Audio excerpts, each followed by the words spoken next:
I'm escaping to the one place that hasn't been corrupted by capitalism. Space!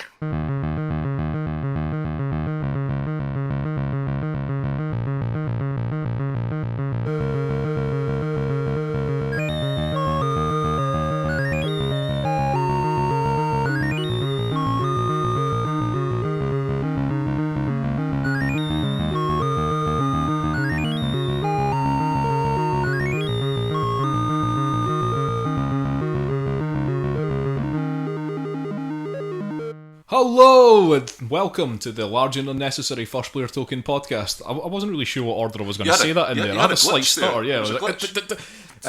This is episode 26.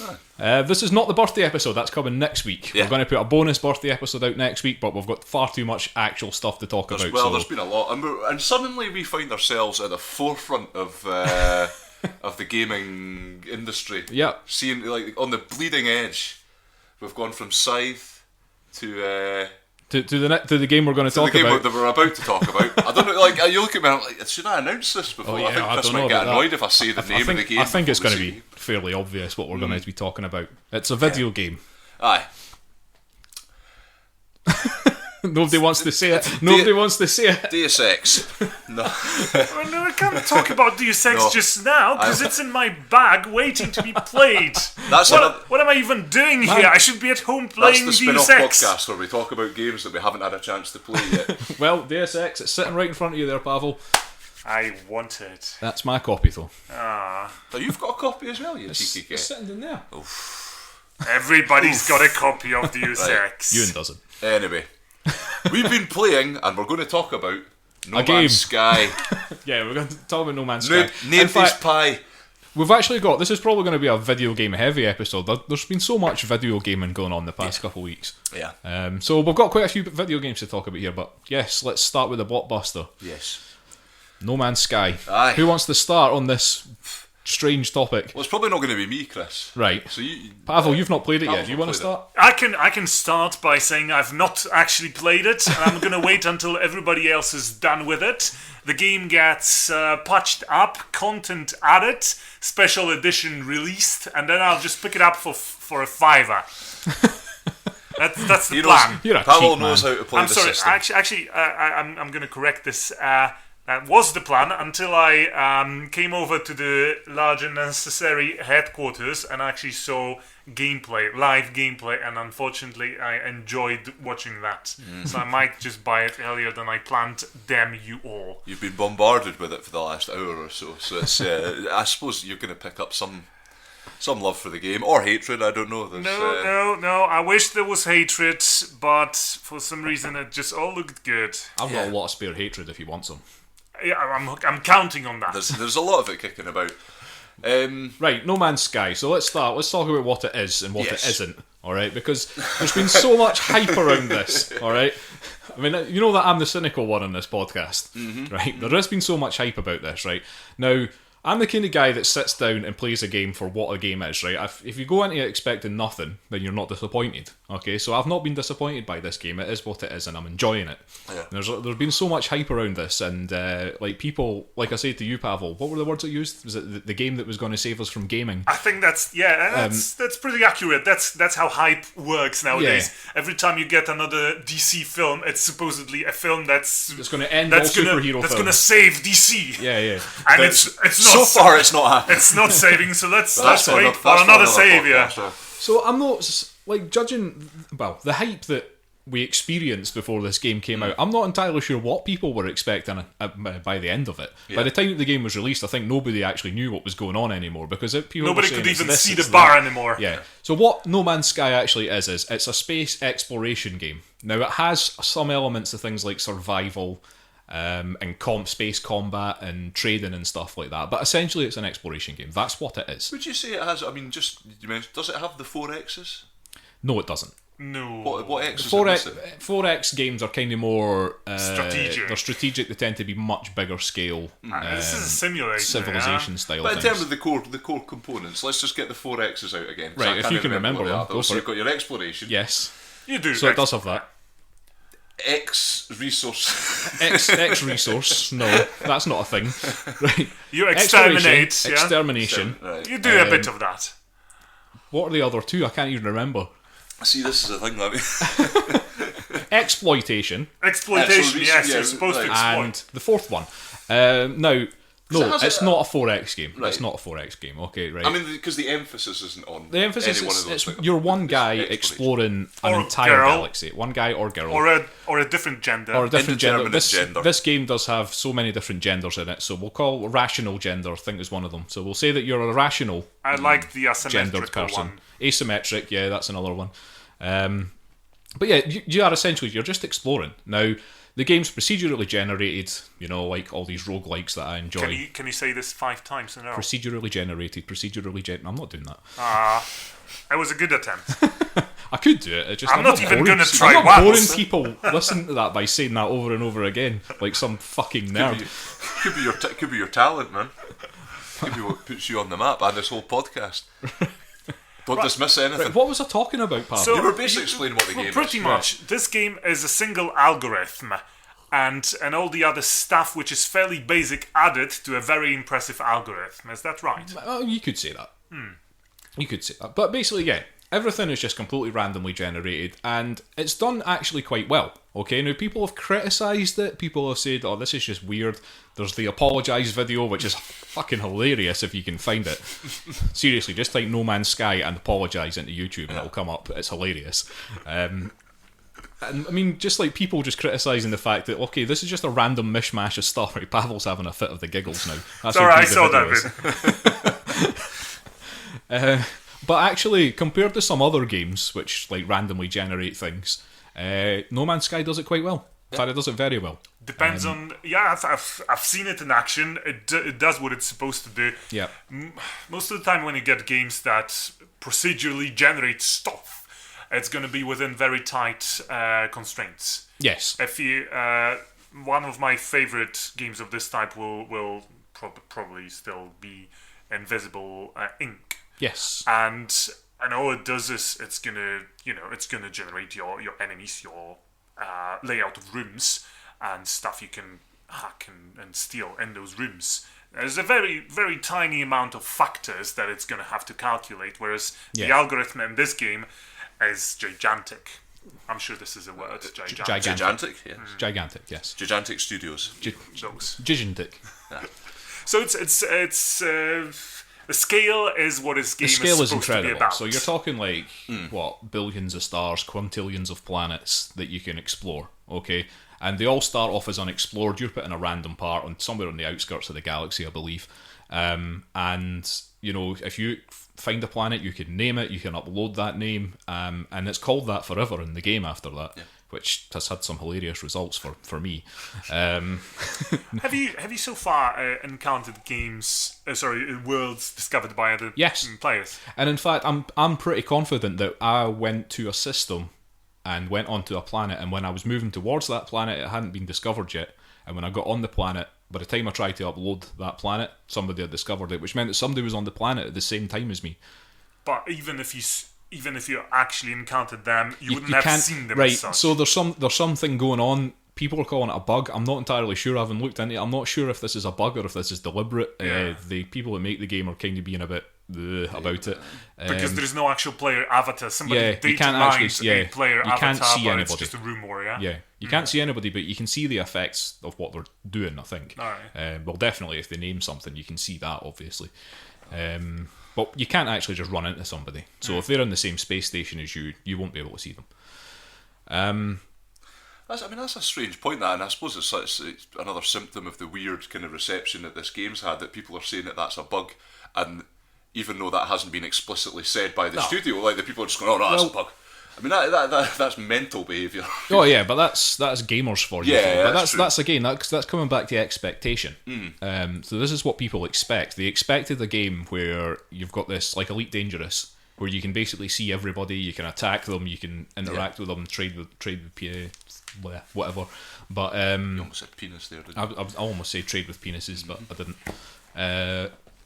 But like this game is not that, all right, and the developers say that they never intended to make that game. You know, this is supposed to be pretty much a single player game, but weirdly you have to always be connected to their server. I think intention is a key word here. Yeah. I'm pretty sure that because the team is so small, the people that made this particular very impressive game, the team itself didn't have any PR specialists or whoever. So you're gonna have these big dogs in AAA gaming world who will usually be very careful about what they say, what the game is supposed to contain, and then you're gonna have these indie developers who have obviously very high ambitions and a lot of ideas. So they'll share them as they go along producing the game, developing it, and then some of these ideas and some of their ambitions, even though they've been announced, they've never clearly been, they've not said, yeah, we're going to do it. They may have said along the line, yeah, we're going to try to do it. Yeah. Which then becomes people's expectation, even though, it's not been said, yeah, go ahead and expect it. People still do. Yeah.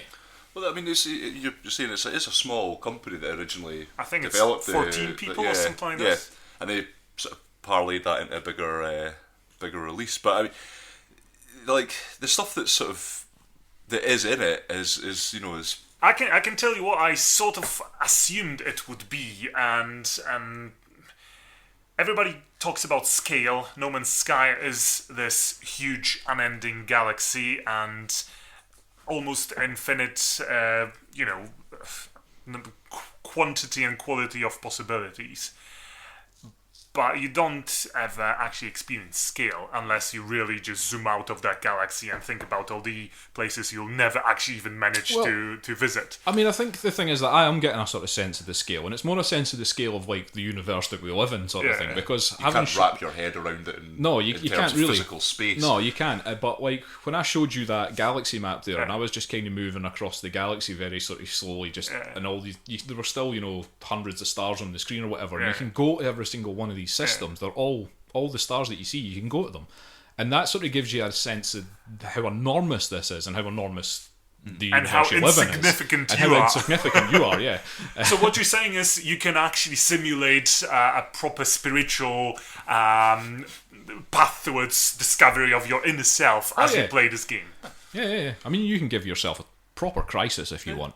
Give yourself some inner turmoil by playing this game and looking at how insignificant you are. Fabulous. You can project all sorts of stuff onto this game in terms of like, just coming up with your own sort of narrative for what you're doing. I mean, one of the things I pointed out to you quite early today when you were playing it is that I don't quite get a feel of what you're supposed to... Because your character, you essentially start off on a planet with your ship all, sort of wrecked. You need to repair various things so you can get your ship airborne and then get it off into space and develop your pulse drive so you can go further. It's sort of set up that you're an already existing entity in this sort of galaxy, and you meet all these aliens and things like that.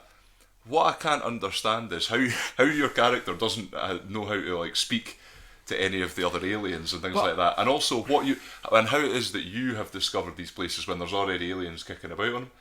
I wonder if there's a subtext here where you're all part of some like invasive imperialist force that is essentially going around cataloguing everything, going, yes, I found that, I'll slap a flag on this. But there you go, but you've answered your own question really, because they've left it open to interpretation, because there is no, I've played a good, I don't know, probably maybe about 15 hours into this game or something like that, and there's just no like way of knowing exactly who you are. But you just seem to be a very confused individual. Aye. Like you stumble across all these different things and you have no idea what they are, and you get this sort of like inner monologue or something sometimes, depending on what you've found. It's just like you're just confused. You don't know what this is. I've never seen this before. I've never discovered this language before. What's going on? But then I think they've just deliberately left it that way so that you can just decide for yourself who you are. So in this narrative void, everybody will probably project their own actual inner personalities into those stories. So Euan secretly is actually an invader at heart. I'm there to just That to word take all the resources. exploit here works. Yes, you're just setting out into the galaxy to catalogue mine all the fossil animals. fuels and take them away, and all the natural resources from the existing status quo, which you want to just destroy. Set all the names for things in the image that I have designed and marginalise all other styles of communication. I exist purely to rip off the locals. Like, totally. I just go to a space station, find out what they are selling for a very, very good price, that they'll offer me a very, very good price for, and go and find that stuff and give it to them. I am a terrible human being. Now, like, these people really need this thing, and I'm just going to go and find lots of it and be like, well, I've got this, but you have to give me 100% more.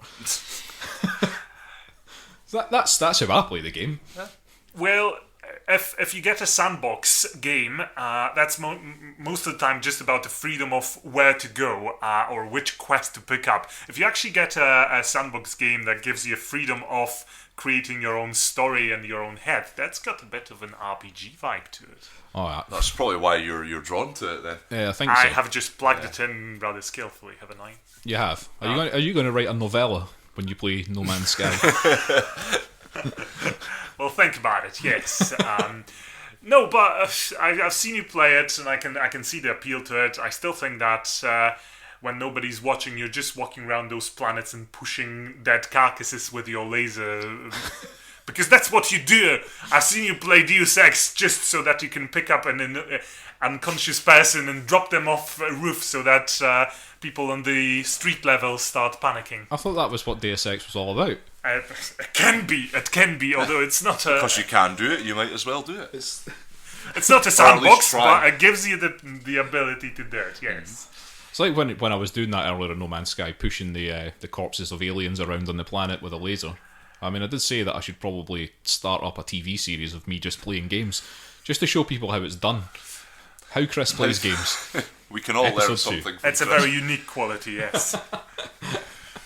Right, we've not actually talked too much about the game itself and the sort of like the mechanics inside it. So I mean, just have to I mean, like Euan said, you start off like crashed on the planet, and you've got a ship, and it's a very basic ship. It's got a certain amount of space in it, but some of that space is taken up by your engine and your launch thrusters and so and such. You've also got a suit which has got space in it. That has your life support and stuff. Now, you have to keep all this stuff up and running. Now, in order to do that, you've got to walk about and find, like carbon or iron, or, you can find zinc, plutonium, platinum, made up stuff as well. I know, there's a few made up elements, but I Emerald. mean, why not? Yeah, but you can find gold and copper and nickel and aluminium and all sorts of different things, and they've all got some sort of use. Some of them are just pretty much exist purely to be sold because they're valuable, like rare elements.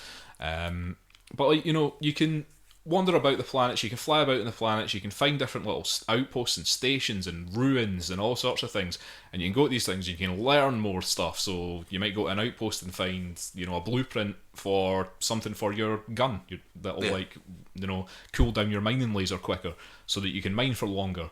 Or you might find a blueprint for your ship that'll increase the shielding on it or something like that. So you're just running about and let's say you find your own purpose in this. So if you want to purely focus on upgrading your ship, you can do that. Okay, that's your personal goal if that's what you want to do. But so one of the more interesting things in it is the languages. This gives it a bit. This is what gives the game flavour for me. Yeah. Like, so you've got the 3 different alien races in it. They are called the Gek, the Zykeene, and what are they? The Korvax. Korvax. The guys that look like Daft Punk. Yeah. Right. I've learnt the word for Korvac in Korvac. Well done. Really useful, that. But like, you can go to these different like ruins and monoliths, and sometimes there are just little things just lying about in the middle of the planets that will teach you some words from their languages. So when you go and speak to these people, it comes up at first as gibberish until you start learning their words, and then it replaces some of that gibberish with words. And these aliens might be asking you for something, but at first you don't know what they're asking for. But then once you start learning their words, you might say, like, if you learn the word for, say, I don't know, isotope. Yep.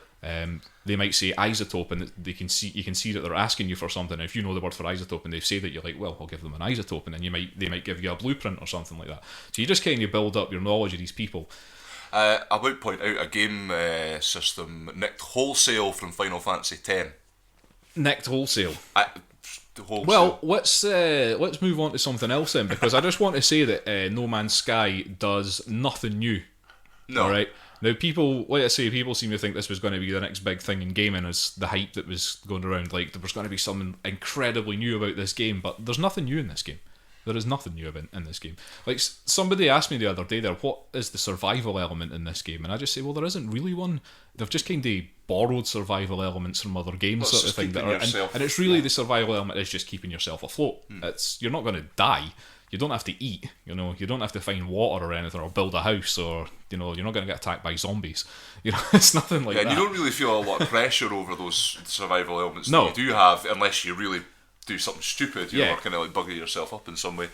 But yeah, like, this game does do nothing new. So, like, the whole finding language and stuff. I mean, you say they borrowed it from Final Fantasy X. I can guarantee you there'll be a million games Probably before other that games that'll- have done it. I'm that being do stuff slightly like that. facetious. Yeah. As if you didn't And pick by up the way, on that. Final Fantasy X is a terrible game. I still have a wee soft spot for it. I have a very soft spot for it. It's terrible. I think that I'll- was when I stopped You can playing leave the it Final now, Chris. Fantasies. Just I go. know. Just go. I completed that game out of spite. Are me and Pawel going to sit here and talk about Final Fantasy I think we X should for a just bit? hijack the podcast now and just start that.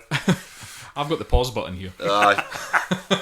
We'll save it for another episode, Right. Pawel. It's Anyway. coming. But like anything else in it, so like the space combat and stuff is nothing you haven't seen before. It's very arcadey, isn't it? Yeah, the trading element is nothing you haven't seen before.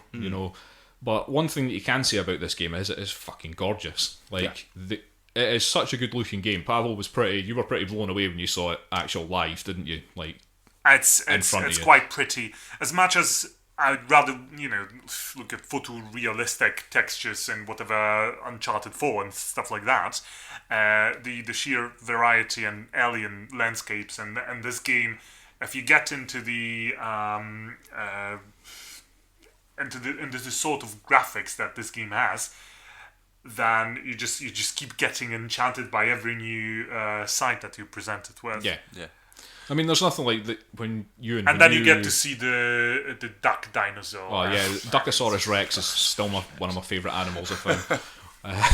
It's exactly what it sounds like.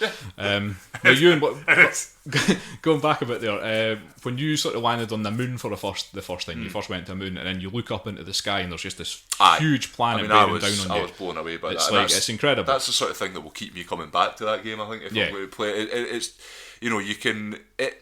You see, like it's taken a lot of elements, and the one thing I'd say, the overall gameplay of it, a lot of stuff's actually quite simplistic. Like like the shooting and stuff. I enjoyed it, but you do that. Maybe you do that 10 times in a row, you'll get sick of it. Oh yeah. And the same with most things in this. Like you're going to want to move from one thing to another, and it gives you sort of the space to do that.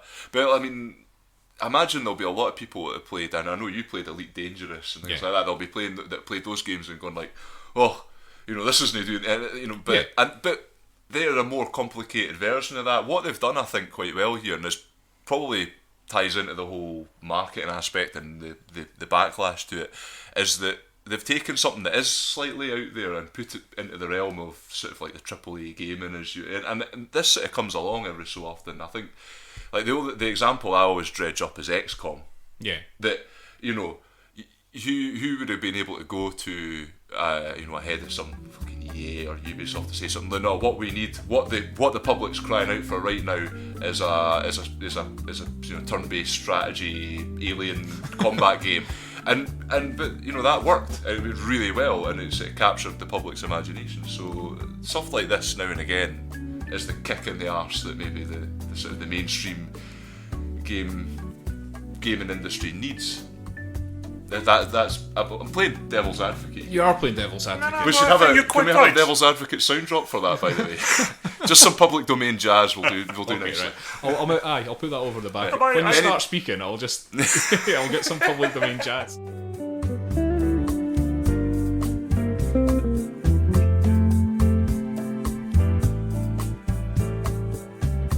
I think in the past year or couple of years, there's been plenty of independent games, small games by small teams that have been very successful. Whereas there's been a lot of really big titles that everybody expected to be amazing get really criticized for ridiculous things when you buy whatever Assassin's Creed and you run around just looking at your own gums and the inside of your skull and things like this simply because there's a graphical glitch. But there's a potential for this game to kind of widen people's horizons in terms of, like, because if something like Elite Dangerous, that'll put you in space and you can go to different planets or whatever, like, but it's a complicated system. It's it's difficult for yeah, but in Elite Dangerous you couldn't go to planets was the thing. Oh, right. You couldn't actually go to a planet. You couldn't land on I think Star Citizen is now going to attempt to go where No Man's Sky went. But there'll be difficulties with that. And Elite Dangerous though was more of it was like they were trying to be a sci-fi simulation. Like No Man's Sky isn't really trying to achieve that. No. Like, yeah, because No Man's Sky is really, as you said, it's basic at most stuff that it does. Yeah. But I actually think or hope that with passing time, it's going to get better at all the things it does. Yeah. Because it's a very impressive platform on which you can keep building. I know that some players will want to focus on some aspects of this game and not the others. There's going to be people that will say, okay, space simulation is something we've not had for a while. We've had some of them that had a very steep learning curve, and we can't be bothered with that. We want something arcadey, which gives us the freedom that No Man's Sky does. So let's go for it, but give us some more torpedoes and more complicated AI and combat scenarios. I know for a fact that there's going to be plenty of gamers that will just pick up this game to play trading and shifting cargo, nothing else. They will want an actual proper working market. My better half used to play World of Warcraft just to mine stuff, make some specialized things, and she would spend hours by the marketplace, just buying and selling and making gold and nothing else. She wouldn't quest. She's never even raided in World of Warcraft. It was all about marketplace. And there's going to be players like this. Yeah. But those players will not enjoy the fact that whatever rare element you have will have a random price. They want to be able to see how those prices change and why and where.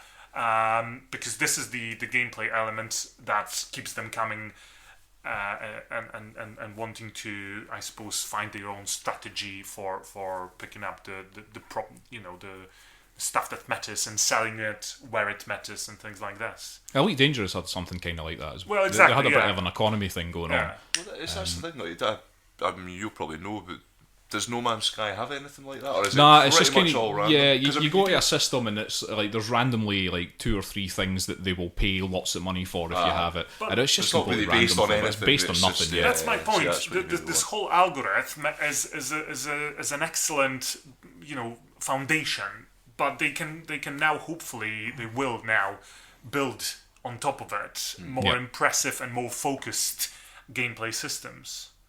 I'm hoping. And that's why after realizing that at the moment No Man's Sky is a sense of grand scale and being lost in it, and an experience of arriving or departing from a planet, and both these aspects are very impressive. I thought that maybe if I give myself a couple of months or more, this game is going to be so much more than it is now. But then I came here and watched you play it, and I got all excited. Damn you! So you're probably going to buy it now, aren't you? Well, Deus Ex is beckoning to me, so I'll play Deus Ex over the next couple of weeks, and then we'll see. Is that well? All right. Sorry, I thought you were going to say No, something. I was just going to suggest that maybe this is the kind of game that you do want to immerse yourself in now, before it starts expanding and kind of like, because it's not, like you say, it does take a lot of elements, but it's something that maybe you won't be used to. Just the style of it and the scale of it. And, there's nothing. I don't think there's anything doing exactly what this is. With the sense of scale and the space exploration. Yeah, they've made it quite easy and they've streamlined the controls and everything. But that only makes it more accessible. And because there's obviously a couple of smaller, I imagine, problems with the game at the moment. Not on that patch or 2 patches. It plays fix. pretty well. The inventory thing, the fact that you have to go into the inventory during combat to replenish your shields or your gun apparently isn't to some people's tastes. The fact that you actually have to use a cursor in the inventory as opposed to some other ways of navigating the interface. Those things are seen by some as a flaw. I suppose it's just what it is. It's probably going to be made better if you buy Witcher 3 at first and you're absolutely loving the game. You don't even notice that inventory can be made better, and then 4 or 5 major patches later, inventory is made much better.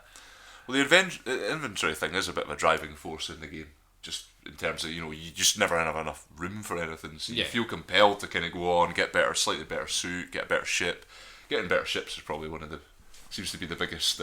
No, I've been going down the expanding the suit route because it's much easier to do once you get your first Atlas pass.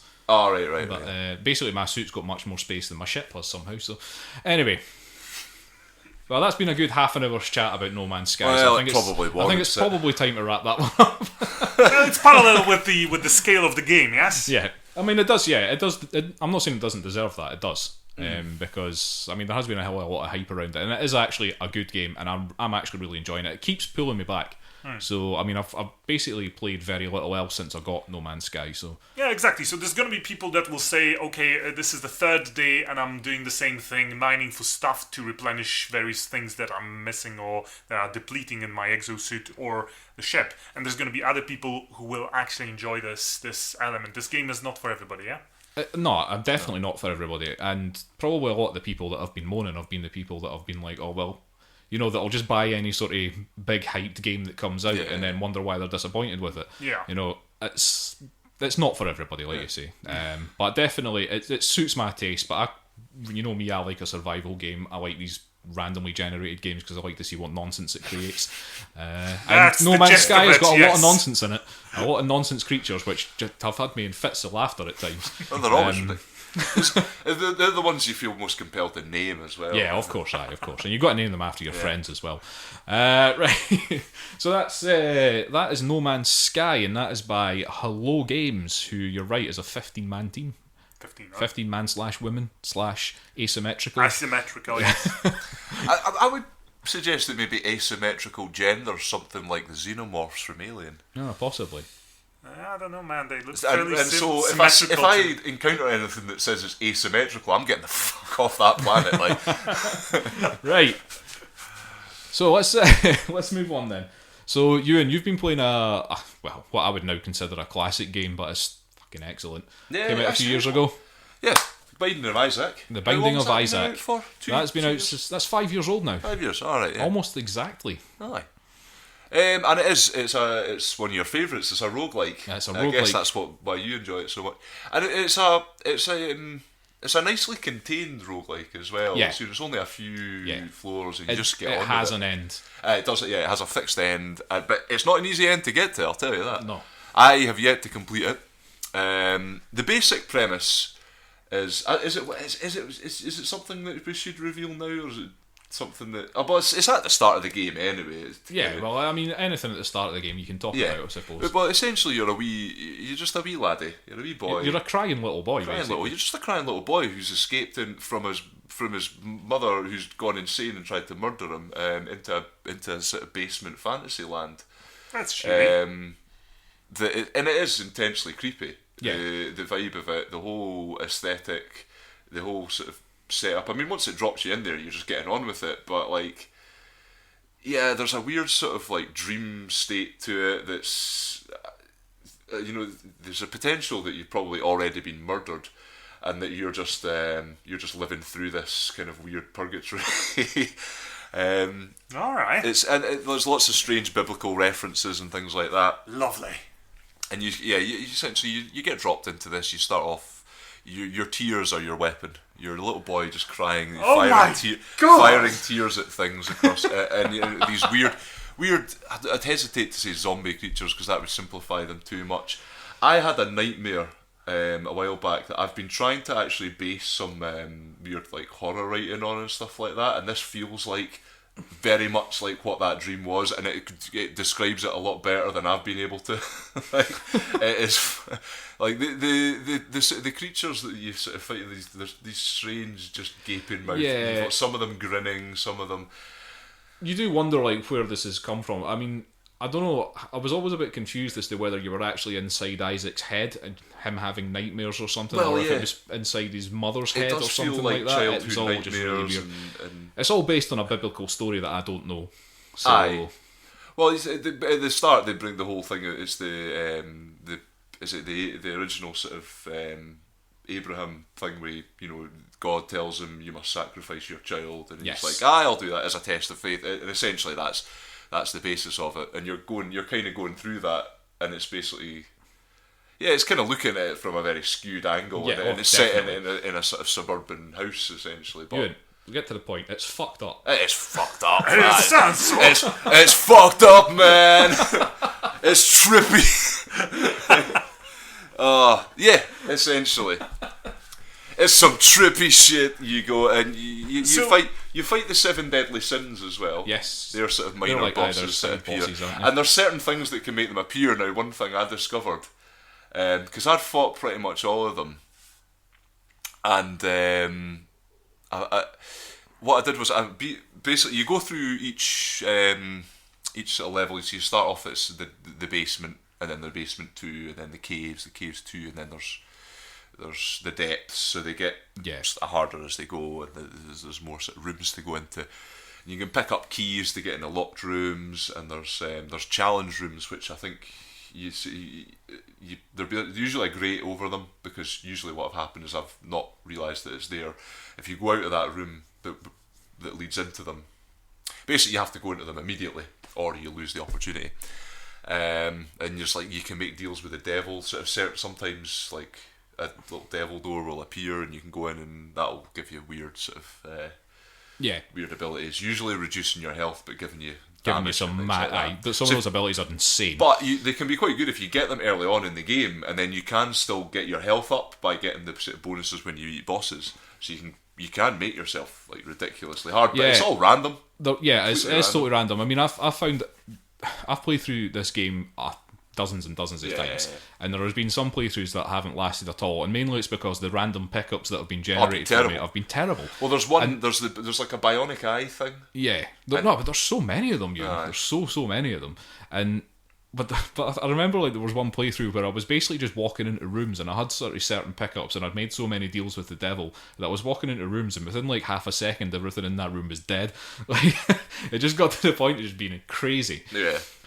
But that's the thing, they do really ramp up the difficulty as it goes, so like, they account, I mean it's pretty cruel, but they sort of account for, in terms of what the game would see as like the worst possible scenario, if you basically being overpowered. Because the last boss, like, I mean I kind of was like, I was beasting through it, and I was really, really, really powerful when the sort of the last level, and I was basically doing what you're saying, just wiping out rooms really quickly, and then you have to fight Mother. And I just got torn apart, it was just horrendous. So I've still yet to get back to that stage, and it took like quite a specific combination of just a really good set of things that came out. But that said, I don't feel frustrated with the game. I'm quite happy to keep coming back and just be punished by it over and over again. Yeah. Because there are a lot of roguelikes out there that you'll just get frustrated after 2 or 3 playthroughs. Yeah. And there are ones that make you, there's something about them that makes you keep coming back. Yeah. And 2 of them, like Binding of Isaac, the other one being Rogue Legacy. Like, I just played them obsessively when I had them. Because they're quite immediate and they play really well, and there's no faffing about with them. You can just get stuck right. Yeah, there's no slow build up or anything. It's just you're thrown straight in. The controls are good. That was the thing I was going to, because I remember basically when you beat a boss, you get it opens a hatch to the next down sort of level, and what I did was I was like, I might see it. I've got all of the money and stuff. I'm going to go back to this place and unlock it, because there's stores where you can buy things or whatever, and I did that, and it unlocked the mini because pretty much this has never happened that I've gone to one of the key doors and it's not just been a shop, but this time went to it and it was it unlocked greed. as the as a mini boss of the 7 Deadly Sins. So I had to fight greed because I'd been greedy as fuck. You'd been greedy. Yep. And I like that. It was like a nice wee touch like that. And that might be random, but certainly that seemed to me that was what they were going for. I think that if I remember correctly, there will be. I think that you do Trigger randomly warning. get ones, but you can trigger some of them by doing certain things. But I mean, the game itself, it's like the thing that's so, I don't know what the word is, appealing about it. I suppose the art style in it's really, really cool. Aye, and it's really grim trippy. as well, It's really grim. It's really dark, but it's sort of imaginative cartoony. It's as well, cartoony as hell. Like, but it's essentially, I mean, it's a top-down thing. Yeah. Like you're just it's like each room's just a rectangular room, which might have some like bricks and stuff in it or something that you can't actually go through, but they tend to have some sort of symmetry to them. Yeah. And there's just like random enemies put in, and sometimes some levels are much easier than others. But like, I don't know, there is something really appealing about the Binding of Isaac that just does make you keep coming back, and I really loved it when I played it. And it does, like you say about like the sort of imaginativeness of the enemies and I'd say the environment is quite dull, but they've sort of kept like the enemies looking good and everything like that, and it does hark back to like older games for me, like where there wasn't really a rein on what people were putting into them, and like there was a real sort of weird imagine, like it kind of, and not specifically roguelike games, but like platformers and stuff like that I remember playing on like the Atari and Amiga and stuff like that had this strange sense of doom about them, even though that maybe wasn't the intent of the makers. That just what they put into it just sort of like made you just felt like, what am I playing? And is there an end point to, and Isaac has made clear there's an end point to it, but you still feel like you're kind of in this endless just maze of horrificness that is like strangely compelling. It's like picking at a scab. Yeah. And I think that is the perfect summation of Binding of Isaac. It's like picking at a scab. And there are some nice little cultural references in there. There are some internet memes as pickups. I picked up the "I'm a fire" and my laser pickup, which was fucking incredible, actually. I got that one, and I didn't get around to actually using it because I think I died the minute I got it or something. I was like, oh, I know what this is. But there are some like that. I think there's references. I mean, it's been a long time since I played it, but I remember there's references to films and stuff like that. Some of the pickups you get are like might be references to Indiana Jones or something like that. So you get a lot of sort of like, it's not taking it too seriously for a really grim game sort of. Oh yeah. There's lots of the daft sort of stuff. The comic style of it and everything, cartoony nature of the whole game. But it's like, it's not taking itself seriously, and it's actually quite a lot of fun. Frustrating as hell, but you will just keep playing it. Yeah, because you can just jump straight back into the game very easily. And there's no big loading times around because it's quite a simple graphics, but the actual cartoony graphics of the sprites and everything look really good. Yeah, it's really nice. Right, now you played this, Pavel? No, I'm just shocked listening to this. the whole premise, just as soon as I heard the details about that, I just give it a go, man. Give it a go. Yeah, you will. It's like I say, strangely compelling. I think the word "strangely" here is strangely fitting.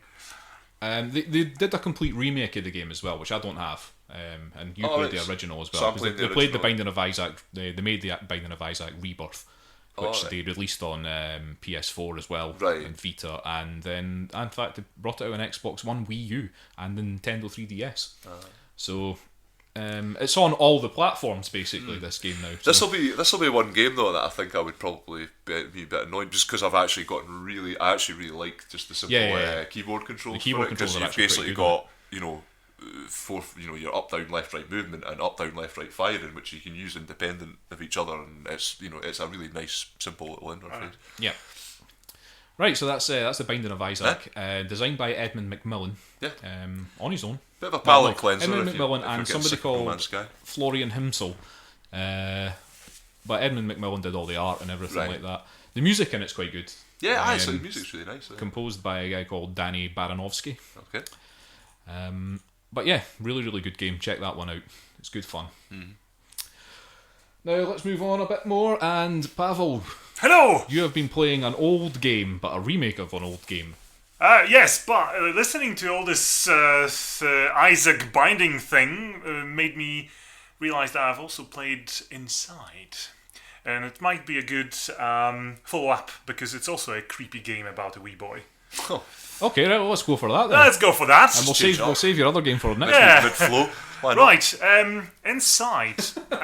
This is how we do this podcast. This is we've prepared for something else completely, but I've just realised I need to talk about Inside. Watch us improvise. We're amazing. Amazing game, Inside. Can I rate it straight away and then we can go on? It's like probably the best game I played this year, and I mean like game, not just a game in this particular genre, because I don't really play platformers to begin with. Is that idea going to change when you go home and play Deus Ex? I don't think so. No? Inside is a class good? of Right. its own. Play it.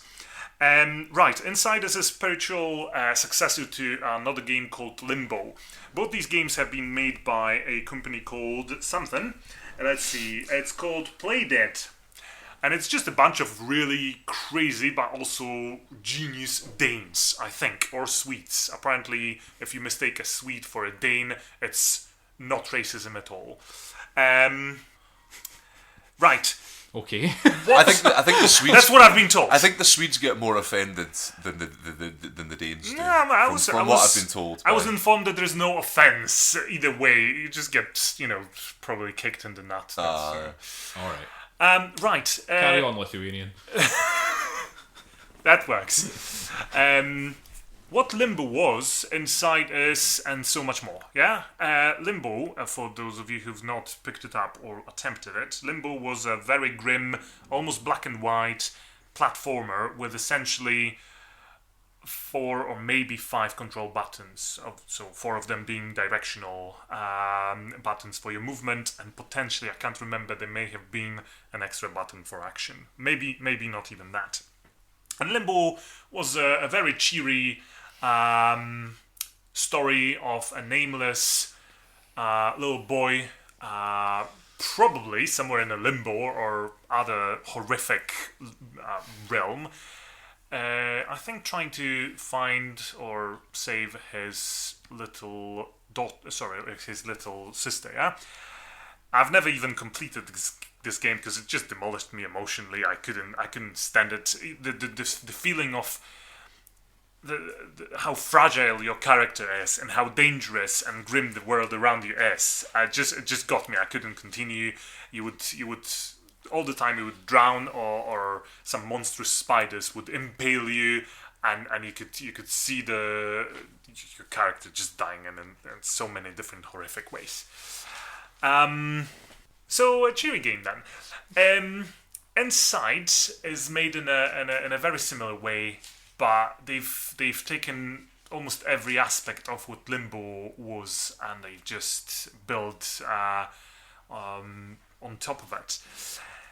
It's got a dystopian feel to it. It's not a sort of lonely, hellish nightmare that you are attempting to brave. Instead, you're still a wee boy, but you're lost in a dystopian world, and you can see it straight away. It's still you would think just a platformer, but it's absolutely amazing. The ideas those people have for gameplay. I'm not even gonna say what they were because I would just spoil the story, and just go and play it. You drop your jaw as soon as you start playing it, and you can't stop. Limbo was quite a lot of trial and error things. It was hard at times, the platforming elements. You would try to jump something, you would end up in somebody's jaws or impaled on something and die horribly. You still die quite a lot and inside, but not enough to discourage you from playing, and you want to keep exploring it. And because of the world this game is taking place in, you're continuously just curious what else have they cooked up, because they have so many different ideas for the setting, but also for the gameplay, resulting from how crazy and incredible the dystopian setting is.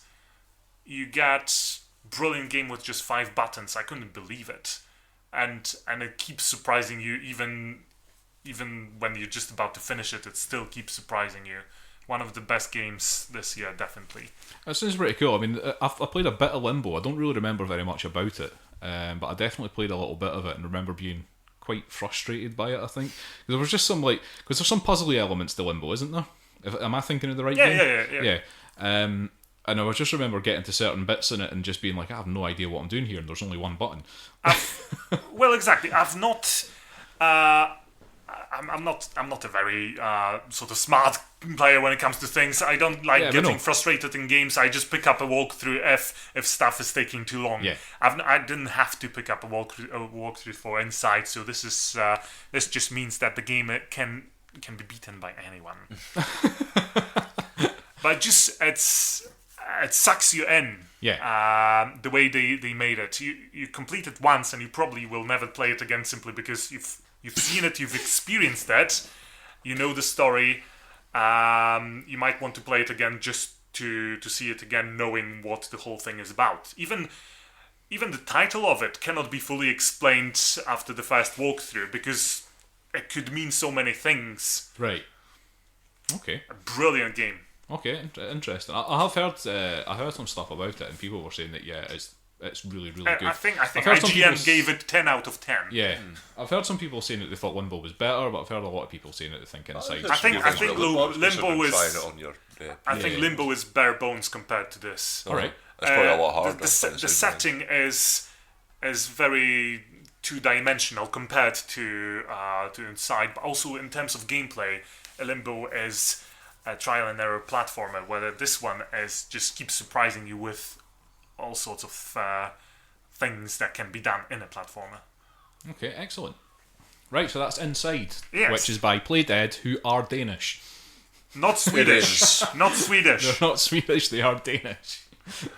And As a Norwegian colleague of mine said, they're basically just the same, but for the Danes you just put a potato in their mouth when they speak.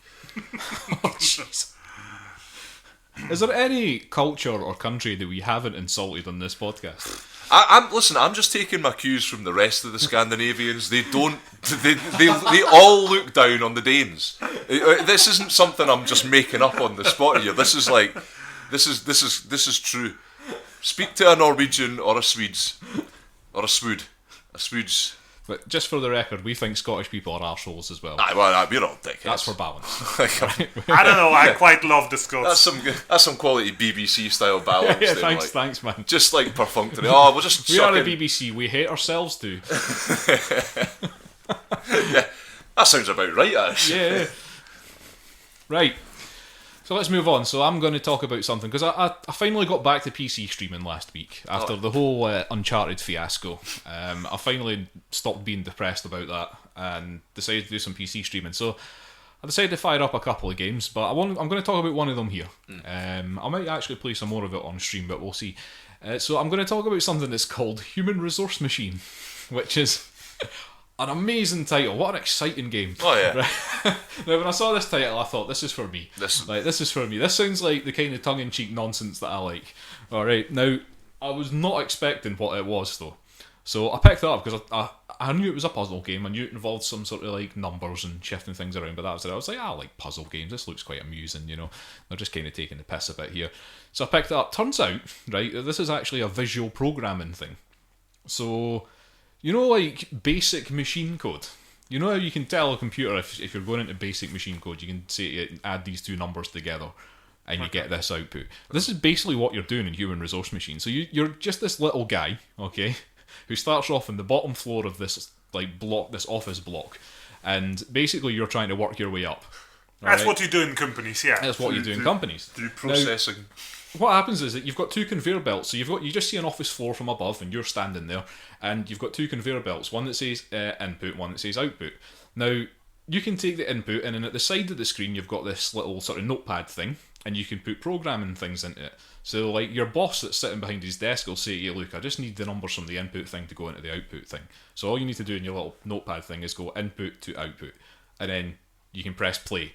And your little guy will run across, grab the number and move it across to the output, and he just does that, and you can speed it up so that you can just go through it really fast. But then you start sort of going through it, so it's just like your boss will say, okay, I want you to add the first number to the second number, and then only put the answer into the output.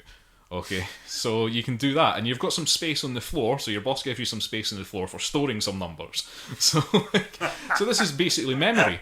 this is memory that's in your computer sort of thing. And then you start to get more sort of like, you have to start getting a bit more creative. There are challenge levels, like, so you can branch off on the office things to go and do the challenge levels and then come back and start working your way back up through the office block. And you start to sort of get a feel for, like, you know, see, programmers, they like good programmers, they like that sort of elegance and beauty that you can get in some code, efficiency and all that sort of thing. I've seen some really terrible code which is all over the place. Just get to the end.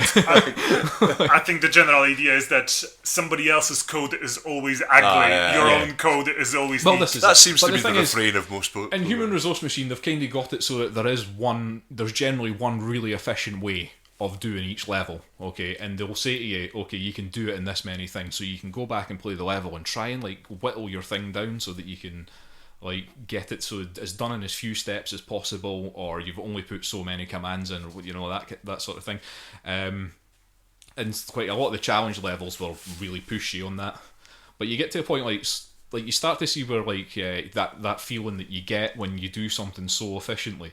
So like there was a level that I got kind of stuck on where I was like, right, I can do this, but it takes so much. There's so many commands there. I must be able to whittle that down. And once I figured out that I could do that, it was one of those sort of like, oh, that's a good feeling. That's a good feeling. That just look, and you stand and watch your guy just adding these numbers and subtracting and comparing two things and then putting the answer into the output. That simulates the satisfaction an average office drones has. Yeah, of running good code. Productivity. That's it. Oh, this code. Oh my god, amazing! I was such a successful 9 to 5. Yeah, but you sit there and you go, I'm such a nerd for enjoying this, but this is actually quite satisfying. I think the human mind is drawn to these things. You know, I think people should do these kind of things. They should do these kind of puzzles because it's good for your brain. I mean, it really fired my brain up. But I could feel my brain, like the dust getting blown off of the maths department in my brain sort of thing. But I was like, all right, hang on, and the logic and, you know, problem solving and all that sort of thing. Just gears just slowly breaking the rust off and moving again. It's probably healthier than Binding of Isaac, which is secretly give you nightmares, stabbing you in your emotions and. But yeah, I mean, like I say, I did it on stream. I played another game called Party Hard, which was just ridiculous. I saw a bit of that. It was quite enjoyable. I know, it's a fun game, but it's completely pointless. You're basically, and just a quick 30-second review of Party Hard. You're basically a guy who is being kept awake by a party, so you go to the party, and the object of the game is to kill everybody in the party without ever being seen or being arrested by the police or anything. So you can be seen as long as you kill the person that saw you. So that's pretty much a training program for terrorists. Well, nah, but it's very tongue-in-cheek, pal. Yeah, it's all very, like, it's not like it's first person and you're walking around stabbing people. It's like, it's very it looks like it's all like pixelated Atari graphics. That's like kind of the appeal of it, really. You're clearly supposed to be a goth. You've got a white face compared to everybody else. It's got this like 80s setting as well. It's like 80s. It's kind of all like you're playing, because there's the music. Because when you were playing it, I was like, they've like just gotten around copyright on something. I think it was like Grandmaster Flash or something like that. It's like it's almost identical. I know what you're talking about. Because I was sitting there going, I know that song, but not that bit. It's only like just the first couple of bars, and then it just switches quickly, and then goes back to it. It's like. But yeah, Party Hard is fun, but it's also just like completely mindless violence. Like, I might give Human Resource Manager a go, because it sounds like the kind of satisfaction that I got from Factorio when things were running well. You're just like, same feeling. It's the same feeling. Yeah. There's a special part of a nerd's brain that gets fired up by that. Fair enough. Right, it's Human Resource Machine, not Manager. Machine. Yeah, but I'm going with the obvious. Now that is Resources Manager. That is by Tomorrow Corporation. Right. It is on Microsoft Windows, OS X, Wii U, Linux, and iOS. And the iOS version, well, it came out last year, but the iOS and Linux versions only came out this year. Oh. So that wraps up our video games. That's a lot of video game chat. Well, we're fairly slight on the board game chat this week, but so. we've got a bit of actually a game that we really, really enjoyed. We'll come back and we'll tell you all about that. Yep. And then we'll give you an update on Imperial Assault. Oh yeah. So we'll be back in a minute.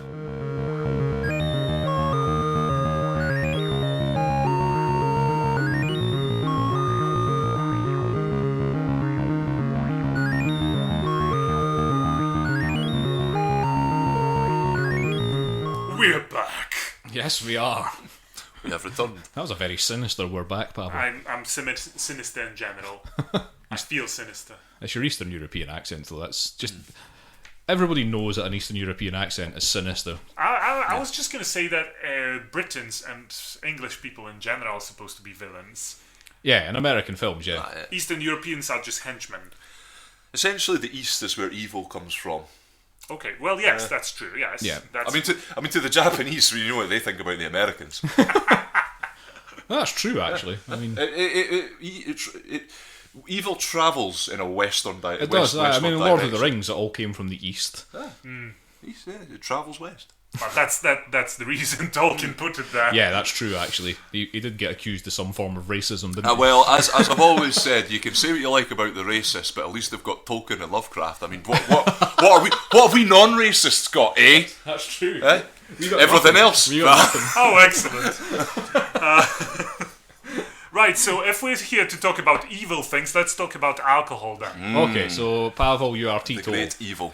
Right, I was gonna say that I never play board games with football in them because football is evil, and now these guys will be talking about a game about alcohol, which is just even worse. This is the second game about alcohol we've talked about. But I've not been here for the first one. What And am I you weren't doing here for the second one either, so... Well, you didn't play the second one, so... You were here for viticulture, weren't you? Did you play Viticulture? You You didn't play it, Viticulture, but no. you didn't play it, but you were there when we talked of it. Possibly. You were just distracted by Lance. I phased out, yeah. Yeah. Okay, so we're going to talk about Brewcrafters, which one Twitter reviewer called the most hipster board game ever. That was... yeah, I kind of, like, I think to get the full experience, what you need to do is take this to, like, a brew pub or a brewery in Boston or something like that, Yeah. and sit with, Sit with a bunch of tossers. aye, wearing a funny hat, wearing and some facial hair and whatnot. A tattoo in your neck. Aye. Yeah. Anyway, so Brewcrafters is a game about making beer. Mm-hmm. And it's about making craft beer, Yeah. I suppose. Yeah. But it's a very Euro game. It describes itself as Euro ingredients, American finish. Indeed. Oh, yeah. Alright. That is just the American finish. Just some guy comes along and goes, oh, yeah.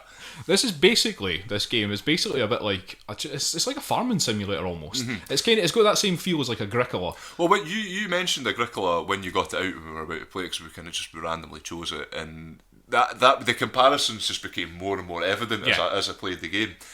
But it's got a couple of nice little twists that It does. I like. And well, so essentially, this is like a worker placement game, really. So there's just some action spaces, and you can put your workers on, but it's separated into two different things actually. So there's two different worker placement rounds, and you can only put certain workers on one board and certain workers on the other board. But what you're really doing is you're really just trying to make beer, and you start off with a little board in front of you, which has got your sort of brewing. I don't know what you would call it, your brewing zone. Yeah. So it's just like you've got... Well, they call it the brewing floor or something. The brewing floor or something like that. Yeah, but you've got spaces on there. So you start the game with a storehouse and you start with a simple brewing bit. And I think that's about it, isn't it? Yeah, that's it. You've got essentially you've got your brewing area. And Well, you start off with a lab as well. You start with a lab. Because obviously beer needs research. Apparently it does these days. It's a science, become a science. So really what happens is you start the game with 9 potential beers that you can make. Now that's shared by everybody, so that's just putting at the centre of the board. Now you always start off with 3 basics, so you've got a basic ale, a basic porter and a basic stout. Yep. Okay, and what are they called? Well, it's just everyday ale, simply stout and pleasantly porter. There we go, so some very generic names It's there. nice and generic then. Gets a bit more interesting after that at least. Yep, now the other 6 cards with the beers on them are you're going to have 2 more ales, 2 more porters, 2 more stouts. You can pick those at the start of the game if you all agree, or you can randomly pick them, or there's a suggested one for your first game as well, but we just didn't bother with that. So we just picked some random ones, and we got some nice ones out like Crimson Hammer, everybody's favourite Soviet ale. Well, it was a stout actually. That was a stout. It was a stout. Yeah. It's there at the top there. It's a lot of coffee in that. Yep. We had the oat soda, which was just loads of barley. Yeah. In fact, we've got all the ones here with a lambic, which require obviously lots of fruit and not quite so much of the barley and things. You got like a honey porter and things. Basically, you've got things that will require slightly what they call the advanced ingredients in this, which is it's broken down into coffee, spices, and fruit. You don't need specific ones or anything like that. But you've also got the 3 basic ingredients, so pretty much all the beers will need these basic ingredients, which are your malt, your hops, and your yeast. Now, those are generally quite easy to get. So this is your worker placement part here. So, and just like in Agricola, the spaces on that worker placement board will generate more malt or more yeast or more hops as every round. Okay, so those spaces will build up if nobody takes those things. So you can put your worker on that space to take that stuff. There's also other action spaces that let you like take an advanced ingredient and maybe a couple of basic ones as well. Or you can take any 2 basics or whatever. Just lets you take money. And there's one that lets you take money. $1. Yeah, and that's supposed to be PR or something that you're generating. I don't know what it is. I think it's like you go to county fair. I mean, that's one of the ones where I think like the thematic side of this kind of works. Yeah. Because there's stuff that ties into that as well with the workers. Yeah. Unlike in Agricola, which is just like, you just get this stuff. Right. Yeah. But there's also spaces so you can take skilled workers. So there's another 9 cards put down on the table, which are different workers who, if you hire them, they'll give you some sort of benefit generally for the whole of the game. They'll also give you most of them give you some straight up benefits. So they might give you like a hop or a yeast or something like that when you take them. But they cost money because at the end of every year you have to pay for everything that you've got, and that includes the buildings you've built. So at the start of the game, your storehouse will cost you money, your brewery will cost you money, blah blah blah. But your workers will also cost you money as well. So I think everybody starts off with basically your upkeep's going to be $6 because you've got your four set buildings. I think it's 5. Is it 5? It's 5, but then most people hire a skilled worker in the first year, so then it becomes 6. That's it. So, yep, that was it. Because you've got your shift workers as well. Yeah. And this is where it's quite interesting, like how the worker placement bit is sort of split up. Yeah. Because you basically your shift workers cost money for upkeep. Yeah. Essentially, they're doing all your work and everything like that, and you can put them in. Everybody starts off with one that's worth 2. It's worth, yeah. And you can get one that's worth 3 and then one that's worth 4 if you sort of keep upgrading them. So it's going to get quite costly to have them, but they are very useful because you've got this second round of placement, which is your kind of your actual brewery actions, which either you're processing beer or you're researching, which gives you certain benefits. Like the first there's 4 tracks for the research. The first one's always it's kind of like a basic. Yeah, you get some straight an immediate. You get an instant thing, which it can just be an ingredient or something. And the next part on the track will be your sort of an annual thing, and then there'll be a slightly better thing, and then there'll be an end of game bonus, basically. Yeah, so if you get to up to the top of one of those tracks, you're going to score bonus points at the end of the game, depending on what that track is. And you have another space on the brewery actions, which is your building. Yes, because you can't do that in the first part of it. So you do definitely need to get another shift worker out during the game, as you found which out. I discovered. I really fucked myself with that, but but it's the cost of that keeps it going, and I think this is where the thematic element of this game is really strong, because like what I kind of was realising, and a bit as while you were talking about it, about how the workers are, because you've got your 2 that you can place on the sort of resource acquisition part of it, and I kind of got a feeling that's meant to represent they're essentially your brewery owners, who are going out and they're having to just like fucking get about and just try and get some barley from somewhere or get some yeast from somewhere or go to a local fete and like try and like butter up the local sort of businessman to try and get a bit of money out and things like that. And I think that kind of there is a bit of a thematic link there, and obviously, and where the money's going in is paying people to actually work your brewery and things like that. So there is the 2 aspects of that. It's sort of running an independent business or a sort of hipstery business. But I mean, what you're actually doing in this case, so when you brew beer, like you've got, like we say, we've got the 9 different beer cards out. Yeah. Now, in order to make the advanced version of, say, an ale or a porter or a stout, you have to have already made the basic version of that. So if you want to make an advanced porter, you have to have already made the pleasantly porter, which is, like I say, the basic one. Now, when you make a beer, you just take that action at the end of the round to say that you're brewing a beer using your shift worker, and you have to then spend the resources that you've got. So, and they've all got different costs. So, like your stout takes, What's the stout rating? Well, the stout, I mean, the basic stout's 4 malt, 2 hops, 1 yeast. Basically, everything's 1 yeast because, I mean, beer's a certain recipe. You don't need to start chucking more yeast into it. Just get more yeast in there. And like the ale's slightly less barley. Your porter's the same, less hops in the porter and things like that. And then you get onto the more advanced ones, like I said. I mean, the oat soda is just like a shitload of barley. Well, I'll give an example. So one of the more give one of the sort of more ramped up ones. Right. Well, I've already mentioned the lambic. We've got like things like you've got like a cherry porter, which is 4 barley, 2 hops, 1 yeast, and then 3 fruit. So you need a lot of fruit for that.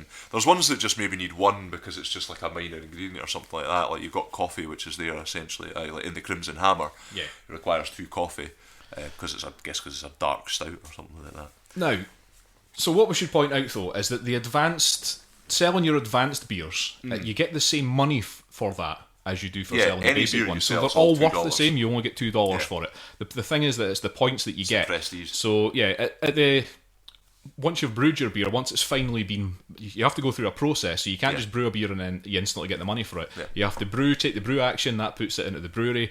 Take the brew action again, maybe the next round, and that moves it into bottling. Take the brew action again, and you finally sell it. And it's like a conveyor belt system. So there's more beer coming in as you're doing that. You just keep moving everything along.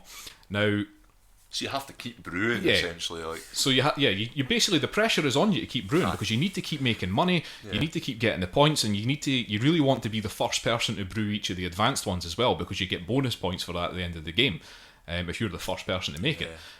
See, I went for them quite full on in that game, and I think I was the first to brew like 3 of the, because there was one advanced recipe that you and you both got 1 each, and I got like 3. I still lost. Well, I think at the end of the game I'd made 3 advanced recipes. Had you? Oh, right. And, you weren't the first. I'd really ranked up my technology thing as well, so that I got lots of bonus points for having done that. Yeah. Now this game, I mean, what we're actually describing to you, it sounds reasonably basic. Like it sounds like a sort of like a Euro game. Yeah, just pretty basic, dry, just grabbing some stuff, making some stuff, blah blah blah. But there's actually a lot of depth to this game, and a lot of that can come in with things like the buildings. So like the buildings, you can make a farm. And this is like, the farm is pretty much the easiest way to get fruit. Yeah. You can also plant hops in it. Yeah. Well, as soon as you plant a farm, you can take 1 hop or 1 fruit. Yeah. And you can choose what to. And fruit, you get slightly less crop. But it's an advanced ingredient, so it's handy to have. So like you say, you've got the cherry porter there and he's 3 fruit. Now that's going to be a nightmare to get without a farm. It's going to take a while. You're going to it might take 3 rounds for you to actually work up that much fruit, and you're not guaranteed to get it because somebody might take the advanced ingredient space before you do. Blah blah blah. Yeah. So you can't really. You have to. You feel like you have to specialize in this. So it's like, I'm going to specialize. I'm going to be a guy that, like, because I really went for the hops route. I was just getting lots and lots of hops, and then just trying to. And I went for spices as well. Got a skilled worker that helped me with spices. Well, there's things like, I remember as we were playing it, I looked at the brew pub, and I don't think any of us in a game of this that we played has actually gone for the. Oh, you went for. I have in the very first. Because it looks like a difficult thing to work, the brew pub, but then it's obviously like a really specific tactic you can go for. I mean, the brew pub is basically just another brewery that but it skips the bottling point. When you bottle, you put it into there, and you'll get victory points for selling it from there rather than from your. Yeah, but that's something like that is something you can go for. It does require a bit of outlay to kind of get that set up, though. I think there's something I was reading about it. I remember just thinking this could be a pain in the arse, but worth doing if you want to commit to doing something slightly different with your brewery. The oak barrel house and things like that. Yeah, so like like I was saying, the buildings can really shape the direction that you take and the skilled worker. So. Without those, the game would be pretty dry. The game would just be a very basic, blah blah blah. But because you're skilled workers, like some of them, the one I took, the hops. Anytime I took hops, I would get extra hops. Yeah. But they had other things. Like Euan had a farmer who was ridiculously powerful. Let him plant barley, and he could then get shitloads of barley in autumn for it. And it's just stuff like that really can shape, because the different beers have different costs associated with them. So like Euan went for this barley route. So he then started making a hell of a lot of the really high point barley, really high in barley sort of content stouts. Well, I think I went for because I want to make the lambic. Yeah. And that doesn't require a lot of the basic. In fact, it's probably the cheapest for anything like the advancements for the basic ingredients, but you need 3 fruit for it. And I just saw a combo coming up where you was like, well, I can get this farmer who gives me an extra fruit in my crop. So just plant the fruit now, and then I'm set up, and I can kind of plan for making this batch of lambic beer, and that I found quite cool. So with the way that it works through the year and things, you can kind of plan where things are going to come out and stuff like that. What else is quite surprising about this game is it didn't actually take that long. Considering we hadn't played it in about a year and a half or something like that, and we pretty much just went in cold, just like not really knowing the rules, and I just quickly read through the rules and then just say, look, right, okay, let's just go for this. And we quite quickly picked up, and I think it probably took us about an hour and a half maybe to play the whole thing. That's what it says, 30 minutes per player. 30 minutes per player, so there you go, it was 3-player game, and Felt that was actually pretty accurate. And it's like, I mean, I remember the first time we played this, I was felt a bit like, I'm not too sure about this game, but now that I've played it a second time, and I think because the second time we played it without the hand-holding, here's how to play the first game rules, basically. Yeah, because we went with specific beers that tells you. We went with the specific beers, but the second time round we just randomised everything. Yeah. It worked out so much better for us. And I think that made it so that we really did have to specialise. We really did have to think about what we were doing instead of this just hand holding. Here's some easy beers to make, and everybody can make them. You know, because we all kind of like. I think all three of us had different flavours to our brewery. If you see what I mean, like in terms of like what we were going for, and you know, it felt like the beers that we were making were kind of specific to us, even though there was some crossover. But I felt like we were. All three of us were kind of concentrating on one sort of advanced recipe and just going for that. You can kind of set yourself up to do that, and you get little bonuses through the game that will give you things like, I mean, the one thing that we didn't mention is like the local partnerships.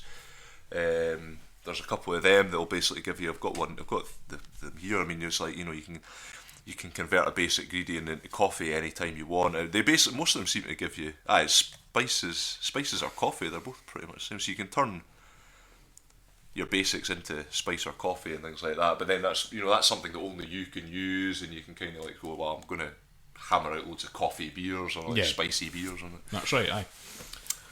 Now then, I really enjoyed this game. Like the second time round was much more enjoyable than the first time, like I said. I would really like to play it again. I like the fact that there's a big variety of beers in it. So every game's going to have a slightly different feel. You're pretty much doing the same thing, but you're going to be aiming for different amounts of ingredients and stuff like that each game, and maybe different layouts, different workers that you'll go for, different lab things that you'll go for, depending on what's on the board. And I really did enjoy this game the second time round. What about yourself? Oh yeah, definitely. I think, when I'm thinking back to when we played this the first time, I feel like we'd played a few kind of not exactly similar game, but like kind of like recent sort of Kickstarter Eurogamey kind of things, and maybe we were just a bit flagging with, you know, when you get a bit just saturated with it. We haven't really played a game like this for a while, so it was a nice surprise. Aye. And I think I kind of went into it a wee bit hesitant as well, because when we were sort of going through the rules at the beginning, I was like, oh, this is all fucking, you know, it just felt like it was going to be a hit, you know, just an it's not, it's hassle. actually, and it's not, it's pretty straightforward. And I very quickly got a handle on what I was doing and started developing a tactic. For me, that's the sign of a good Euro game, though. Something that's got rules that are easy to follow but has a lot of depth to it. Yeah. And that's what this game does have. It does have some like amazing depth to it that I didn't see at first. I really came out in that second game. Now, like you say, this was a Kickstarter game. I got this in Kickstarter. I've had it for a while. We've not really played it that much because people kind of look at it and go, eh. But it's just one of the games. But it works. Now, I'm going to say one thing though, and I did get quite angry about this when we played. Yeah, we had to calm you down. And it's not a criticism of the game mechanics, all right. The game itself is good, but please, for the love of fuck, Kickstarter people that put Kickstarter board games up, right? Not the backer, like, it's not the backer's fault. It's the people that are making the games, all right. Do not let people get their faces into your game in any way, alright? It just ruins it, because they put up a thing where, like, you can, if you back at a certain level, you've got your likeness on a card on one of the skilled workers. So all the skilled worker deck is basically Kickstarter geeks, and they do not look right. It does not feel right at all. Like the people that... It's just some of these people that was like a yeast market insider who looks like, I don't know, like, what is this? Who is this person? Like, I might have to take some pictures of this and put it up on the Facebook and Twitter or something like that. People need an idea of it, because it's difficult to explain, like, what you think a yeast market insider should look like. Yeah. But there is a few of these that obviously you're just like, nah, this isn't a... This is taking me out of the game a wee bit. No, but that's it. It does take you out of the game, because you just look at this and you go, this is an actual person. Like, you know when you can tell with the artwork that they've based this on an actual person. They've just taken somebody's photograph and just painted it, basically. And that's what you get from it. Can you remember what the other example... We were racking I think our it was brains. Viticulture. Yes. Viticulture had that as wasn't well. as bad. I don't think it was as bad, no. But it wasn't something that came up, but it was certainly the minute you picked these out, you're like, oh, I forgot about this. I just like it really. I mean, it doesn't ruin it for me, but I just look at them and just go, why have you done this? Why could you not just like make some artwork for it? You know? Well, I suppose it saves on costs. I mean, allow me to play devil's advocate again, Chris. Can we get the jazz music on? Okay. And you know, there's a few people sitting at home just enjoying, you know, browsing Kickstarter, going, oh, I look at this little board game, and it'll be nice to have a little bit of myself in there, and then I'll, you know, go and feed the cats and get a bit of toast. And they're just getting on with their lives, and they just want a little thrill. They just want a little thrill. Yeah, but I don't want to have to put up with their lives. Like, I don't want to have to think about these people when I'm playing board games. I don't want to sit there and look at this and just be like, oh well, this guy spent $4,000 putting his face into this bloody game. I suppose you're look at you smug git. Like, I suppose you're going to be drawn to the narcissism of it. I'm going, I'm going to insert myself. Yeah, I'm going to pay money. This is just pay narcissism. money to put myself into this game. Fair enough. Right, anyway, that's Brewcrafters. Mm-hmm. That is by Dice Hate Me Games, and it is designed by Ben Rossi, or Rossett, depending on if he's American or not. Publishers of Compounded. Yes, they did make Compounded, which is also a very good game. Decent game. Interesting themes on their games, I think that's... Yeah, that's what they go for, I think. I think they like to go for that interesting theme. And interesting and different. Mm-hmm. Okay, let's move on. So we'll for the last time, we're going to talk about Imperial Assault. So it's been the running theme for the past we have three had or four to episodes because we haven't really played much else. Yeah, but I mean, that's because this has been taking up most of our board game time. We're doing a campaign. But we've now finished the campaign, so we can move on to something else now. Yeah. Start playing. We'll not other play this games. game again. Yeah, maybe sometime in the future, but I'm not up for playing it anytime soon. But we finished our campaign. Yeah. Okay. It ended quite badly for the rebels. Didn't go well. It did not go well. No. It was Tell close. me your feelings, Euan. Well, yeah, it's a bit frustrating when you lose, like, I think what was it, like 4 missions to 8 or something like that. But we said this earlier on when we were talking about this game, is that the strength of it is that it is you're not just the game master when you're playing as the Empire. You're a participant in the game, and you have as much at stake as the rebels do. So it can go either way. Yeah. The only thing I would say is that obviously we got to a point there where it did feel like, you know, there was the conclusion was inevitable. Yeah. And you're sort of just playing through, you're going through the motions, and that always annoys me with the game. And it's kind of the reason you go on about me being the Eurogame maven of the thing. That's why I prefer Eurogames, because they never have a quality of futility to them. Whereas these kind of games, at some point they do. For me, and I feel it keenly when I play those games. Like, other people can sit through and play them for what they are. It boils my piss. And I don't, and like, it's why I don't like playing those kind of themey, those kind of games. I will sit through them for other people's benefit and for the research purposes and stuff like that. I try to go in with an open mind, but there's never been one that hasn't reached that point for me, and that's just my personal feeling on it, on those kind of games, and it's why I'm sometimes a bit reluctant to go into them. Whereas you can give me any Euro game, any worker placement game, and I'll straight on it. Well, let me jump in there though, because it sounds like you're saying that you dislike games that have long campaigns in them. It's not the long campaigns. Like anything with that kind of like map moving guys about on the thing, I don't particularly. Even without the campaign, if it's just like a single mission thing, I still don't particularly enjoy. Right. But that's just me. I'm not. But I would say I think some people do get that with these kind of games, and I can understand why you find yourself reluctant. It's just like I always find it confusing when I'm sitting with a bunch of people like Ben and Gav sitting there, and they're still playing through this, getting frustrated with it, and like I'm just sitting there like, why are we even fucking bothering? But that was kind of weird though, because when we were playing the other day there, Ben was the one that was sitting there being so pessimistic about the whole thing for ages. But still, and kind you of. but you at one point you pretty much stood up and were just like, "No, we can do this. We can." Like, I was getting really very adamant involved about because I kind of saw where we were going wrong, and I was like, we can do this, and like I say, it's this is probably the best of this kind of game that I've played.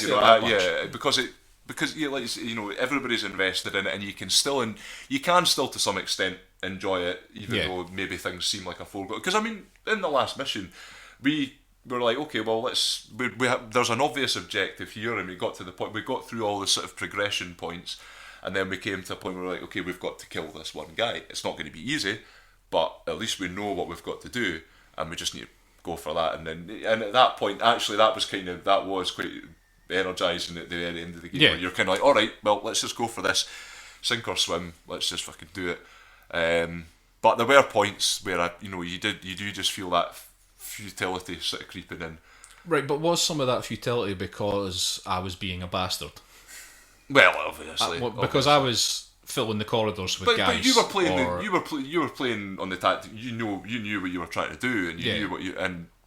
I never once really, as much as it was like frustrating, I was like, well, Chris is going to play that the way he's going to play it. You're not. I'm not. Why am I going to expect you to play it badly? That's that. I don't find myself getting too frustrated with that. It's more just how the way the game is. Well, I mean, I did. It's the nature of board games. I think so. Well. But the thing is, I think the nature of this game in particular, Imperial Assault, it did kind of lend itself to me just slowing the game down, making it a slog. Not letting you progress anywhere as near as fast as you really needed to progress. Yeah. And I found that I could easily do that. Well, that's the thing. There did seem to be points where there did seem to be maybe too many options for you. Yeah. Things like locking door. Just as a bonus thing, as well as whatever you're doing. It's like, oh, I can just lock this door, or I can do this, or I've got like wee options to throw in. And you're quite good at choosing the right one that would just kind of just slow us right down. But that's what we learn, I guess, is that. Sorry, I'll be honest with you, because that was kind of frustrating for me as well.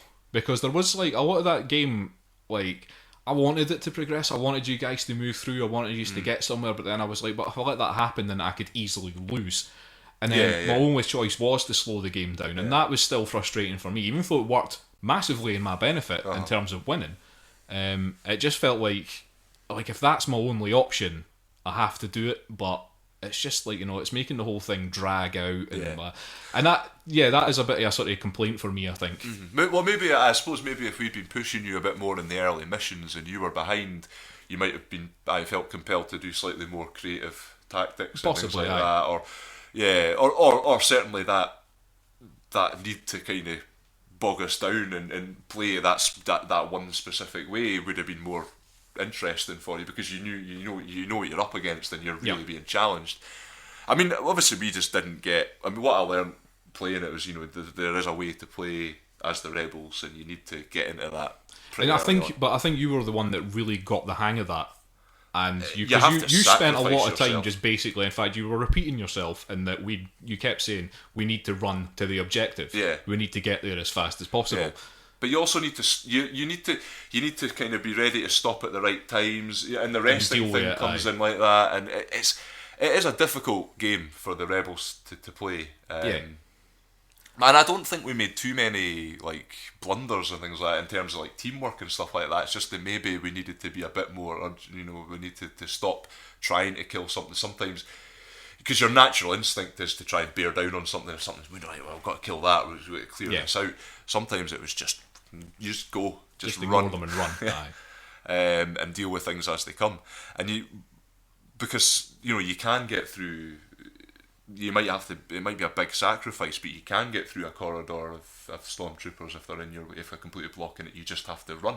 Yeah. Or you have to sacrifice potentially an attack that you could make, and that's the choice you've got to make as the rebels, and that's where it's just thematically strong. Yeah. So would you play it again though?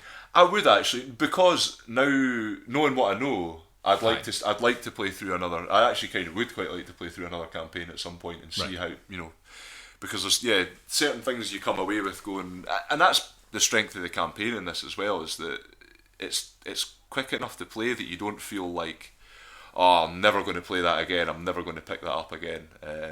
Because you could do it through. I mean, we could have gotten through that in a week. You could sit with a bunch of people and do that in a weekend if you really wanted to. Oh yeah, you could. Aye. It's not an overlong campaign system. It does tend to slow down a bit as the further you go through. Yeah. Like, I mean, because I think the first few missions we played, the first 4 or 5 missions, we played really quickly. But like the last few missions, because there was just too much to keep track of, everybody had so many upgrades, every bits of equipment, especially me, I had so much stuff on the table by that point that I was just like, every time I took a turn I had to stop for a second and look at what I had and just be like, is that it? Is that my go? Is there? I'm sure there's something else. I can do that. Like, no, I had to just keep stopping and just trying to like resurvey everything, and it does kind of slow down a bit towards the end, so be warned about that if you're... I guess that's maybe what I was getting at with the sort of the futility comments, just the idea that, and it is just the nature of board games, moving bits of cardboard around a table, it can become incredibly frustrating, and if you don't feel immediately like there's a purpose to it, it can get very quickly, it can get demoralising and sort of and that for me is why I like Euro games, because you're always working towards a purpose. I'm always going to bring it back round. Right. Pawel, what do you think? Having listened to that, what do you think? Because you've been silent. Well, yes, I don't think it's about theme as such. It's just the mechanics that seem to frustrate you. Branching and expanding possibilities and obstacles in the whole idea of a board game campaign, which is a rare thing to begin with because it's mostly just Descent and this, Is there any other games? Well, I mean, you could argue that legacy games are pretty much campaign games, and legacy games are the big thing now. So Pandemic Legacy, Seafall, which is the big hotness right now. Okay. Which looks amazing, by the way. All right. And then you've got things like Risk Legacy, and there's more just like on the horizon that are going to be coming. All right. No, but I can imagine if and once you play a board game and then play another session with the same characters with whatever upgrades, at some point you will have enough options to A, get lost in them, and B, the game will not be as balanced as it possibly could be, because the more options, the more difficult to balance things out. Well, that's what they've worked out quite well with this, I think. So I can understand the frustration if you're seeing unbalanced and you're feeling treated unfairly. If you don't feel that you're making progress, then I mean, there might be a bit of it. It's not imbalance. I'm particularly bothered. I mean, it's just the nature of those kind of games, and it is quite well balanced. I wouldn't know what to tweak in that. No, I couldn't point out anything that needs changing. I agree with you, but I think in this game, compared to, like, I always go back to comparing it to the first edition of Descent, but compared to that, like, this is so much more balanced. Even when you get into that, like, everybody starts to power up and everything starts to get, like, there's so much stuff on the table that you have to keep track of and stuff like that. They've somehow managed to keep that reasonably under control. I mean, you're going to find ways to break these kind of games. You always will. It didn't really seem like that. I mean, certainly maybe for the Imperial, possibly, but the way that the character sort of abilities worked out were, I actually thought, really, because you don't like suddenly have to increase the amount of dice and things like that. It's little subtle tweaks to the way that it works, or the way that existing abilities work that completely change them. You mean like when I had stormtroopers that had cloaking devices that could hurt themselves to hurt you, and then just choose which dice they rolled? That's the ones. Yeah. Hurt themselves to hurt you. Oh yeah, they had like experimental weapons. Okay. So basically, these weapons just like blew up, but hurt other people as well. Oh, fantastic! Well, so this is where I was actually going to. You can focus quite a lot on the way the engine of the game works, the mechanics of the game, whether they balance or whether they, fulfilling you as you play through. Because this is going to be the aspect that excites you the most in a board game. And I suppose there's going to be quite a lot of board gamers looking for this particular aspect more than any other. I would probably find myself playing Imperial Assault more for the story, the characters, the way the theme and mechanics correspond. Yeah. So I'd probably not get as bothered by the other things. If I lose in a board game playing the Rebels, I'm quite happy. That's thematically correct. If I play in a board game playing the Empire, I'm probably just gonna think, the Rebels were really heroic. I'm quite happy with that. If there is a theme to a game, I tend to probably, and if that theme is well done, I'm probably much more forgiving. Yeah. Simply because I'm enjoying the narrative. They've worked out some good stuff in this. Things you like. Bob's mentioned before, but you've got the the character. Each character has a mission that you can build, that you can put into this mission deck. Yeah, it's a bit random. So it can come out random. We only got one of their sort of backstory missions. It was the one that was the trainee Jedi. And we were going to go and try and get her lightsaber, and we failed at that. Poor Jedi. Yeah. Not her lightsaber, our master's lightsaber. Oh, it was her master's lightsaber, but it was. And that was a pretty cool mission, actually. It was a really good mission, and they're well designed missions. Like, I do. Like I say, I may be sounding a bit negative about the game. I do like this game, and I think as well, having played the first edition of Descent and the Descent campaign thing from the first edition, the two extremes of that, where it's fun enough, like, for a little bit, like the original Descent, just playing through a mission or whatever like that, and there's no much of a progression from one to another. In fact, there's basically none in the original. It was just weird. Yeah, there was something that they tried to put in that was like almost like as if an afterthought, but it didn't really. And I looked at it and it's like, to do any of this stuff's almost impossible, from what I remember, like the cost of it all and everything. And I just found that a wee bit like, there's another game, there's a few, because I used to play a lot of games with folk down in Leeds, and this is just talking about random mates I used to play with, but there was like Tannhauser was one that they used to like playing a lot. Zombie apocalypse ones that were sort of like, just characters going around the board doing this and that, and kind of like, I just never enjoyed those games. This I do, because of there is an immersive story, and you feel like you're doing something in this. You do feel like even though like the missions they're almost random. They're not really. They do like the story missions are not sort of random. They're kind of depending on how you did in the last mission. You'll play a certain mission next, so they do kind of tie together and come into a finale. And I think there's only 2 finale missions, but one's if like the Rebels did particularly badly, and one's if the Rebels did well. You got the one where you did particularly badly, which then had a very patronising ending. It did. It's classically Empire, sort of like evil, dark side kind of thing, like, as well. Like, well, nice try, lads. Nice try. They take you. They don't harm you. They put you in a cell and they feed you and everything like that, and they let you have a little roam about the base. Then they go on your way. Knowing fine well that you're so disgraced you won't even go back to the Rebels. It's cringingly evil. Fantastic. Yeah. The aspect that would be difficult for me to swallow is the whole campaign logistics. As an RPG gamer, I tend to spend quite a lot of time on campaigns. Yeah. But with certain groups, it's easier to organize. With certain, much more difficult. But I would be more than keen to actually. Are you talking about getting people together? Not the. Yeah. Right. Sorry, that's what I mean. I mean, you people are in Portobello. That's like 2 hours worth of commute. Yeah.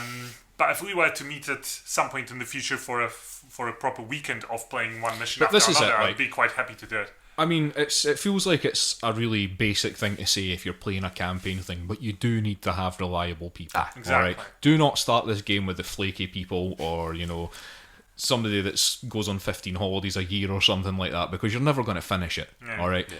And you want to actually keep it to like because that's what we did with this, where we've made an effort to do it in successive weeks, so we had because that's the thing, even if you skip a session, don't do it for months, it's very hard to get back to that. Even if everybody's willing to do it and has the time, you have to But, build up that but this enthusiasm. was like one of the problems with the Descent campaign, was that the Descent campaign went on for too long, that it was pretty difficult to get people to just keep coming back on the same night every week sort of thing. But like in the Imperial Assault thing, it was what we played, was it 10 missions plus a forced mission or something like that? And, you know, each mission maybe took somewhere between an hour and 2 hours, if that, you know, sometimes. So there was a definite like time frame that was doable if you got together sort of like, I think was it 4 sessions that we managed to complete this in? Was it 4 or 5? 4 or 5, something 4 or 5 like, sessions not basically. So that's not a lot of sessions. That's not bad. And they weren't all of them that long. Sometimes we just did one and then we yeah, there was some like like Friday night we did one mission, went home again. Like, so it's like I was saying, you just have to do it with people that are reliable. Just make sure. I mean, like I say, it seems like a very basic thing to say, but it's true. It's very true. And I think actually based on this, I mean, I know you've had some reservations, but I'm genuinely interested now to play the 2nd edition Descent, because they basically, it's the same, the way that the campaign I'm more is. up for it now. Yeah, because you know kind of what to expect to some extent, and Having you been know given- it's not going to be Descent. Being given reassurances by Gav that it's actually pretty much the same as Imperial Assault, I'm pretty more open to it. Well, Anyway. I had a wee look into what's that, and the campaign setup looks. I mean, there's a map set up for it, Yeah. but it's like it looks like it's going to be about 10, 12 missions, and then you're done, which is perfect. And Gav's offered to be the overlord for it as well, Ooh. so that's like, for the first time in ages, I won't be the person that's evil or running the game or anything like that. It is usually me. Indulge in your megalomaniacal. No, it's just because I'm the one that knows the rules. Ah, well, there's that. Yeah. Right. So I think that wraps up this episode. I think so. Everybody happy? I'm hungry. You're hungry? I'm quite hungry as well. Alright, I'm quite hungry. So we'll go and get some food. So we'll quickly run through all the internets. So if you want to send us an email with any comments, questions, suggestions, abuse, all that sort of thing. Oh, I got some abuse. I'll bring the abuse for the next session. Alright, excellent. Oh, yes. So that's firstplayertoken@gmail.com, and that's FIRST player token, not the number 1ST. Facebook, Twitter, SoundCloud, iTunes, YouTube, we're on all of those things. Now, it's all First Player Token FIRST except Twitter, which is @1ST player token, just to confuse you.